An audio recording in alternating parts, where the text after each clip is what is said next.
Hey book lovers, I'm Elise, and today we're going to start a new reading vlog featuring books from the Aardvark Book Club subscription box as well as the Book of the Month subscription box.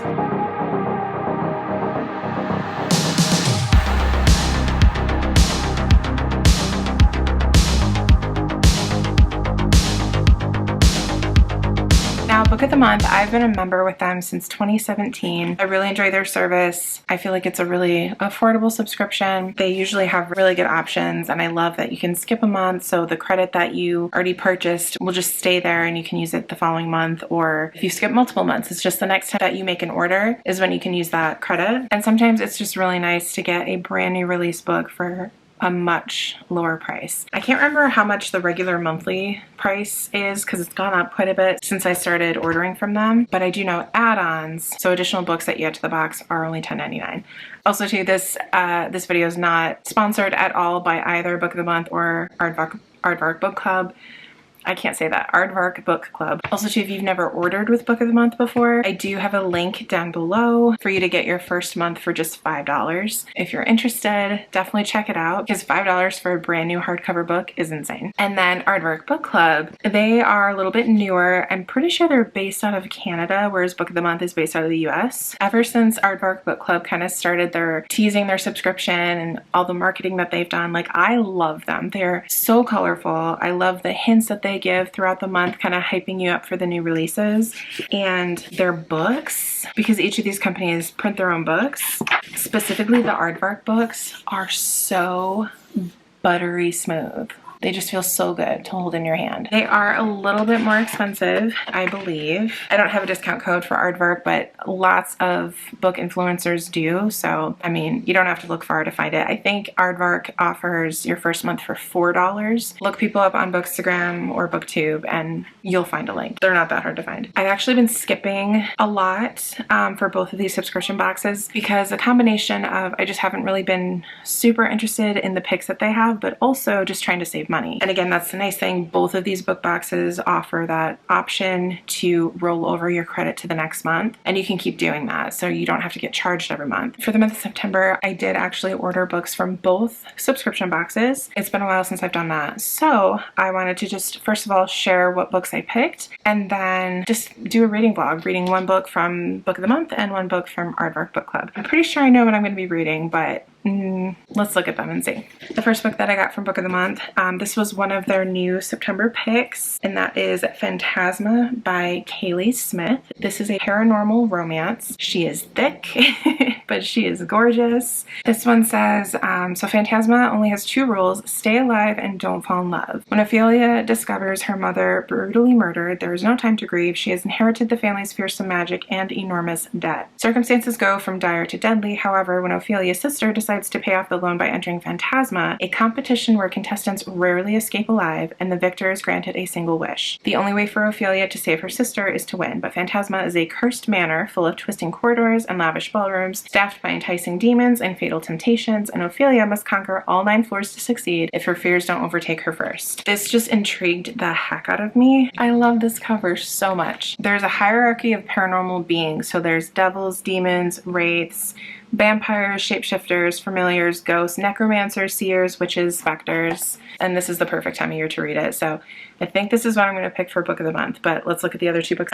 This one, I've been seeing rave reviews all over BookTube, Bookstagram, Goodreads. I initially was not interested, but I've been convinced, and that is The Wedding People by Alison Espach. This, I've heard, is a very touching contemporary book, a propulsive and uncommonly wise novel about one unexpected wedding guest and the surprising people who help her start anew. It's a beautiful day in Newport, Rhode Island when Phoebe Stone arrives at the Grand Cornwall Inn wearing a green dress and gold heels, not a bag in sight, alone. She's immediately mistaken by everyone in the lobby for one of the wedding people, but she's actually the only guest at the Cornwall who isn't there for the big event. Phoebe is here because she's dreamed of coming for years. She hoped to shuck oysters and take sunset sails with her husband, only now she's here without him, at rock bottom, and determined to have one last decadent splurge on herself. Meanwhile, the bride has accounted for every detail and every possible disaster the weekend might yield, world except for Phoebe and Phoebe's plan, which makes it that much more surprising when the two women can't stop confiding in each other. I've heard really good things about this. I probably won't be in the mood to read it until the new year. At least now I have a copy for myself. The third and final book that I got from Book of the Month this month is Hum by Helen Phillips. This is a science fiction. It's pretty small. It's not too long. An extraordinary novel about a woman who undergoes a procedure that renders her undetectable to surveillance, but at what cost? In a near future world addled by climate change and inhabited by intelligent robots called Hums, May loses her job to artificial intelligence. Desperate to resolve her family's debt and secure their future for another few months, she becomes a guinea pig in an experiment that alters her face so it cannot be recognized by surveillance. Seeking reprieve from her recent hardships and her family's addiction to their devices, she splurges on passes that allow them 3 nights respite inside the Botanical Garden, a rare green refuge where forests, streams, and animals flourish. Oh my gosh, my foot fell asleep and I just noticed I couldn't feel it.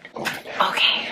But when their children come under threat, May is forced to put her trust in a hum of uncertain motives to save her family. Okay, so those are all the books for Book of the Month that I ordered. And then my Aardvark Book Club books finally arrived today. They took a really long time to get to me this time, but I'm super excited nonetheless. The first is Lady Macbeth by Ava Reed. I think this might be a retelling or a reimagining of Lady Macbeth. Reimagining of Lady Macbeth, Shakespeare's most famous villainess, giving her a voice, a past, and a power that transforms the story men have written for her. The lady knows the stories, how her eyes induce madness in men. The lady knows she will be wed to the Scottish brute, who does not leave his warrior ways behind when he comes to the marriage bed. The lady knows his hostile, suspicious court will be a game of strategy, requiring all of her wiles and hidden witchcraft to survive. But the lady does not know her husband has occult secrets of his own. She does not know that prophecy girds him like armor. She does not know that her magic is greater and more dangerous, and that it will threaten the order of the world. She does not know this yet, but she will. That sounds like good for her energy, and I'm here for it. What does the naked cover look like? Oh, it's so pink. I love it. And it's so buttery. Beautiful. A beautiful, beautiful. The second and final book from Aardvark Book Club is Rachel Harrison's new one, So Thirsty. I'm kind of a fan of Rachel Harrison. I've read all of her books, actually, as of a couple months ago. Cackle, The Return, Such Sharp Teeth, I think were 3 stars. Her short story collection, I think, was a 4-star. Black Sheep, which was her most recent release, loved it.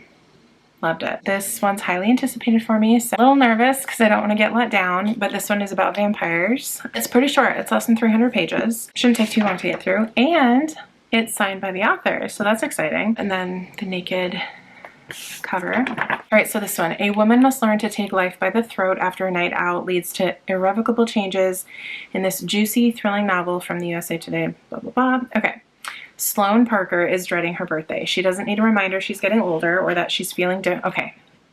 This is giving me Bella Swan vibes. The irrevocable, because doesn't Bella say like she's, one thing that I know is I am irrevocably in love with him or something like that when she's talking about Edward, and then not liking her birthdays, not wanting to be reminded that she's getting older. Anyways, she doesn't need a reminder she's getting older or that she's feeling indifferent about her own life. Her husband surprises her with a birthday weekend getaway, not with him, but with Sloane's longtime best friend, troublemaker extraordinaire, Naomi. Sloane anticipates a weekend of wine tastings and cozy robes and strategic avoidance of issues she'd rather not confront, such as her husband's repeated infidelity. Ooh. But when they arrive at their rental cottage, it becomes clear Naomi has something else in mind. She wants Sloane to stop letting things happen to her, for Sloane to really live. So Naomi orchestrates a wild night out with a group of mysterious strangers, only for it to take a horrifying turn that changes Sloane's and Naomi's lives literally forever. The friends are forced to come to terms with some pretty eternal consequences in this bloody, seductive novel about how it's never too late to find satisfaction, even though it might taste different than expected. I think these are both perfect for this time of year. We're like a third of the way into September already. Holy cow. I don't know which one I'm starting with yet, but once I get into them, I'll give you an update.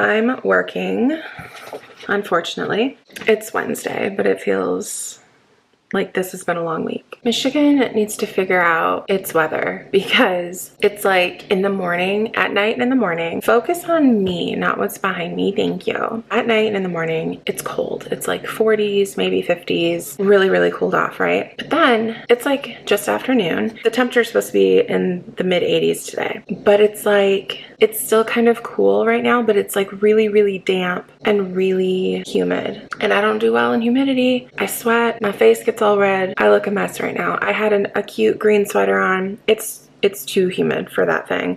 Like, I'm chilled right now, but if I put my sweater back on, I get sweaty. I had my eye doctor appointment yesterday, and in addition to getting a new prescription, I wanted to get new frames. So I picked out new frames, and they're super cute. There was one pair that I was looking at that had like gold metal rope. That would look super cute because I love gold. My nose ring is gold, my bracelet's gold, my ring is gold. I love gold. I put them on though, and maybe it's because I was wearing a dress and a cardigan, but it was giving granny vibes, and I wasn't feeling that. I still got gold ones, but they're, you know, thicker plastic ones. The frames themselves are like a little, like a translucent sand color, but then there's like a strip of glitter. They're so cute. I'm so excited. I started So Thirsty by Rachel Harrison. It's interesting. So first of all, I assumed this book took place like at the end of the year. It takes place in January, and it's snowy and cold. Just not what I was expecting. The other thing too,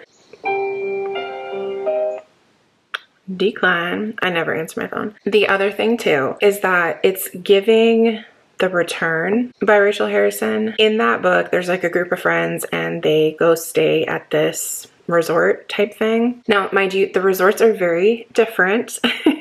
The one in The Return is like super kooky and quirky and kind of nuts. The resort here though, the town itself has like a 1950s era style about it. People that work there, they wear uniforms that are from that era. The music that's playing is from that era. But then the resort, like places like the house that they're staying at, I don't know, it's like modern gothic. Those two vibes don't like really go well together. I suppose I should tell you what the book is about. They have Sloane, and Sloane is about to turn, I think 36 is how old she's going to be turning. By the way, I'm like 50 pages into this, so not super far, but enough to have an idea of what my thoughts are. Sloane is about to turn 36, and her husband planned this weekend-long getaway with her best friend, Naomi. We know that Sloane's husband has been unfaithful in the past, and the second that he suggested she go away for like a 4-day weekend, I'm like, why? Why? You don't want to spend time with your wife on her birthday? Why?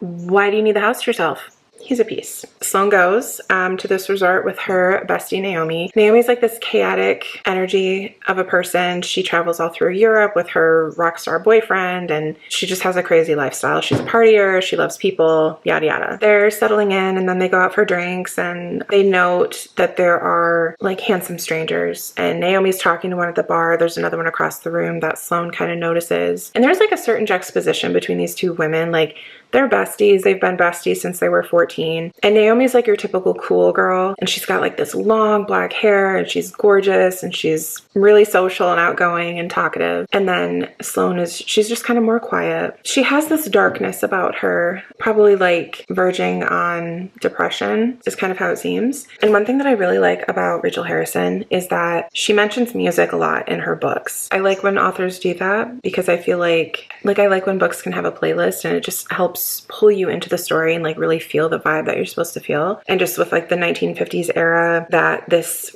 resort has, talking about a lot of that music just kind of helps. And so like I'll see a song mentioned and I'll pull it up on YouTube Music real quick and give it a listen. As far as like creepiness factor, there have been a couple of things. I mean, of course this is a horror, but yeah, there was one thing. Sloane was like on the verge of falling asleep, and she kept hearing noises, and like the room that she's staying in this house, it's like a lofted room with just windows, and there's no curtains or anything. So she's laying up there in the dark by herself, and like that would be really creepy. Granted, she's on the second floor, which helps. Like, no way would I do that if I was on the ground floor. Oh my goodness. Some creepy things are being hinted at, but it's not intense yet. Hopefully I will have a bigger update for you later.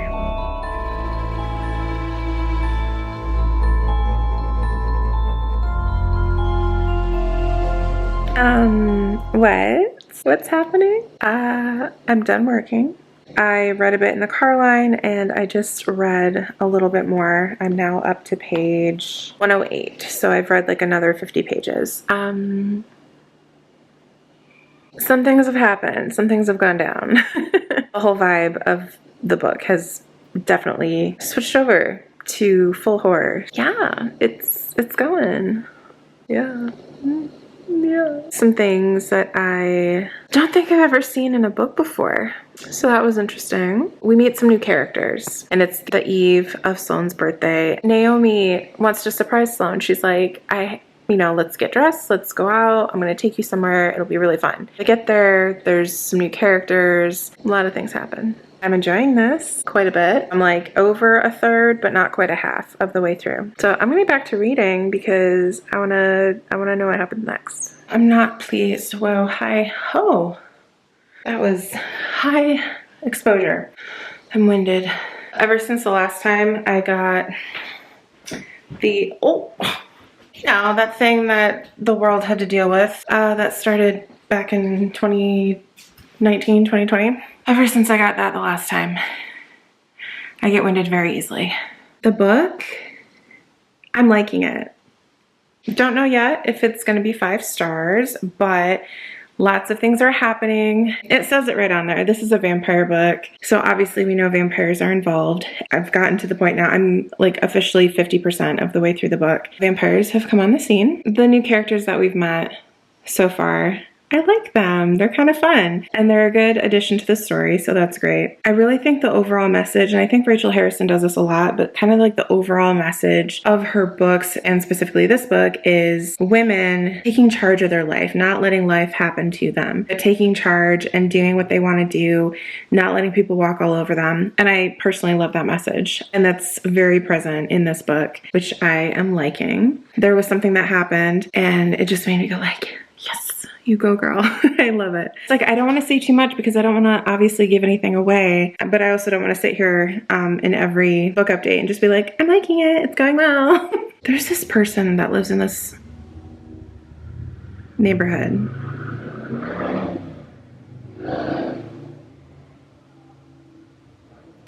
And they ride a motorcycle and they like to drive by very loudly with their music blaring. Good times. In the beginning of the book, you kind of get the sense that Sloane has this obsession with death. She went through a phase where she was kind of obsessed with Chernobyl and she was absorbing all the information she could about Chernobyl and what happened, and then the Hindenburg celebrities that have died in plane crashes and things like that. She's one of these characters, like, it's just in the beginning of the book, you have this image of who she is, and that's all you think she is. But then as the story goes on, like maybe there's a lot more to her than that. I have to leave in just a few minutes, pick my kids up early from school. They have an appointment, so I'll have like an hour of reading time there. And then when we get home, I'm making lasagna for dinner.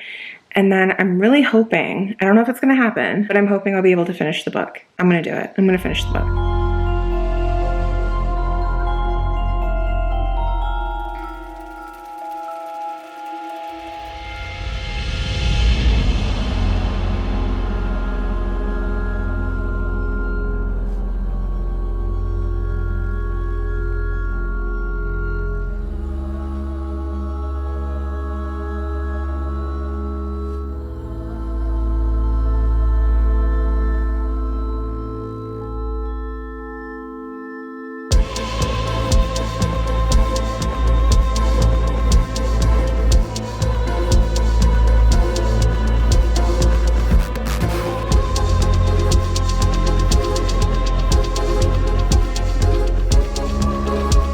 Hello and welcome to July 85th.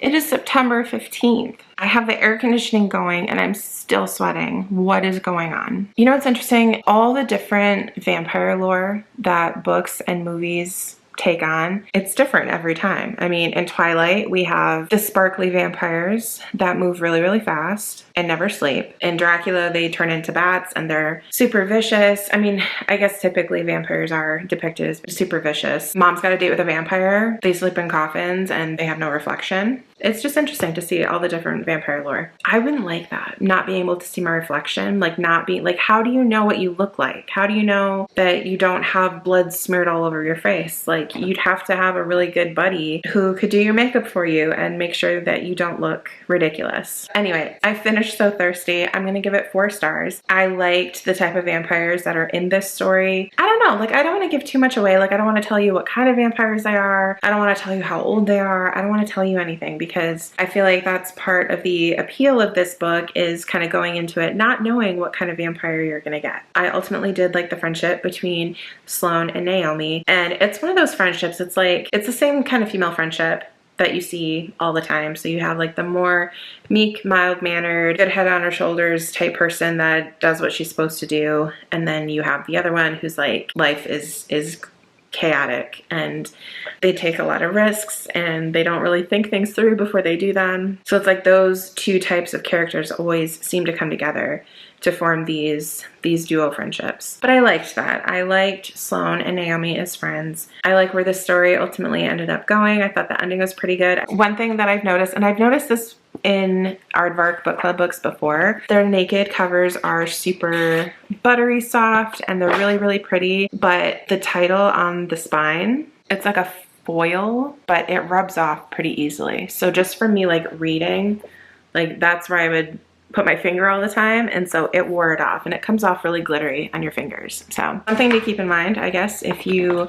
are wanting to get books from Aardvark Book Club. I can't remember if there was anything else I was going to say about this book. It's definitely graphic. It's definitely a horror. There's lots of body horror. If you are squeamy, if you're squeamish about blood, don't read a vampire book, obviously. There is a little bit of a romance in here. It's not closed door, but it's also not A Court of Silver Flames. Okay, so that was the Aardvark Book Club pick, So Thirsty by Rachel Harrison. Again, I rated that 4 stars. I enjoyed it. I still think I liked Black Sheep better, so Black Sheep is still the reigning champion of Rachel Harrison books for me. Next, I'm gonna get started on the Book of the Month pick, which was Phantasma by Kaylie Smith, I think is the name. I do have the audiobook for that one. She's a little bit of a chunker, so I just want a little bit of help staying on track. So I'm gonna clean the house a little bit and then sit down and get started on that one.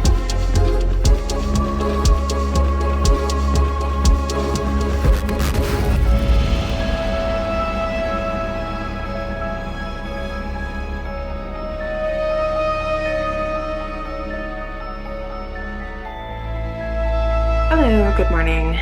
I guess technically it's afternoon. I do not feel good today. It is Sunday, September 22nd, first day of fall, yay. I woke up feeling like I wanted to go back to bed and my head hurts. And it's a bummer. Like, I'm thankful that this happened on a day that I didn't have to work, but it's kind of a bummer because I feel like it's ruining the last day of the weekend. So yesterday I did start Phantasma. I'm liking this. This book, it is like a dark romantasy. In the very beginning of the book, we open up with Ophelia and her sister Genevieve. They're sisters from a long line of necromancers, and their mom has just passed away. Ophelia has to do like this, what's the word? What am I trying to think of? I can't think of the word. She has to do a spell. That's not the word I'm looking for. To transfer her mom's power to herself. Now they kind of have to deal with what happens now that their mom has passed away. It takes place in New Orleans, so I'm digging the atmosphere immensely.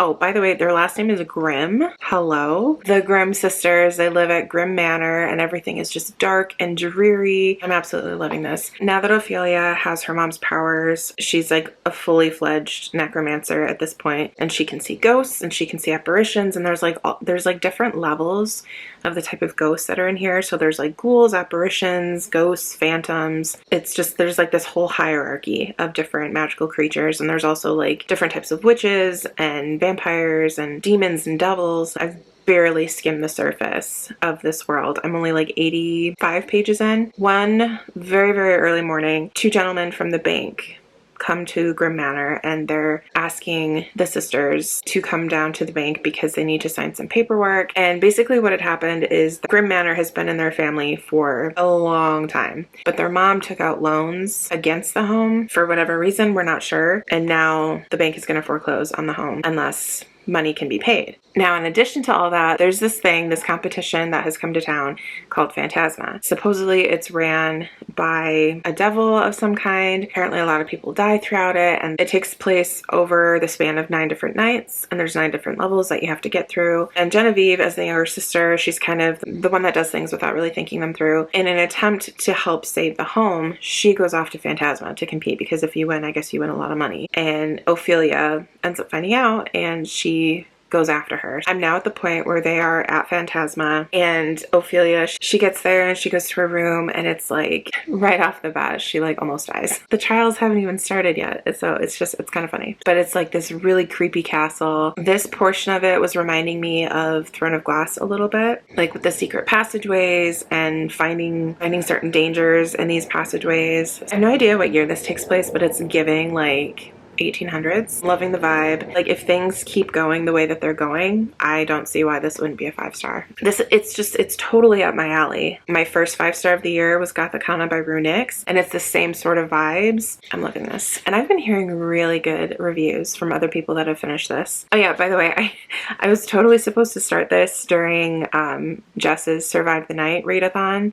This was my pick for Hot New Release, which was at the bonfire location, and I totally chilled at the bonfire for 3 nights and never ended up picking the book up. I survived the night, but I didn't read a whole lot doing it. Okay, Phantasma. I have this much left. I'm on page 316 and I'm making my dinner salad. I'm loving this. I'm so loving this. Obviously we're in Phantasma. It's like a devil's manor, and there's like, what is it called? Like the 9 gates of hell or something like that. That's kind of like what each level of this game is meant to represent. They finished the first 4 of 9 of these trials. So they've done like greed and gluttony and lust, and I can't remember what the first one is. It's very Hunger Games-esque. There can only be one winner, but not one survivor. In addition to dying during these trials, you can forfeit. Each of the trials is kind of hosted by a different devil. Ophelia's doing good, so the love interest. Woo. This book is a little spicy. How would I explain this book? It's like a very adult, gothic, atmospheric crossover between Harry Potter and the Hunger Games. This Devil's Manor reminds me a lot of Hogwarts, like with the secret passageways, the random ghosts and poltergeists wreaking havoc, and just all the secrets that are contained within the castle. It really makes me think of Hogwarts. Oh, Fourth Wing. I would say that this reminds me of Fourth Wing a lot too. What else can I tell you? The writing's really good. Still loving the atmosphere. We do see some of the other contestants. They can be your allies, but they can also be your enemies. So like people are making enemies. And of course, there's a couple contestants that have it out for Ophelia. She just got these powers. I mean, her mom passed away like 6 days ago at this point. She's learning more things about herself and her powers and what she can do. And her love interest is kind of helping her wield those powers. He's kind of helping train her. Gives me the Fourth Wing vibes because of Violet and Zayden. I've seen a couple more people finish this and love it. I've seen other people picking it up and I'm like, yes, read this book. Check the trigger warnings first. I'm just making myself dinner right now, and then I read for like an hour and a half after work. So I think I'm probably done reading for like right now. I'll probably read a little bit more before bed. All right, I'm gonna finish making my salad, sit down and eat, watch some booktube.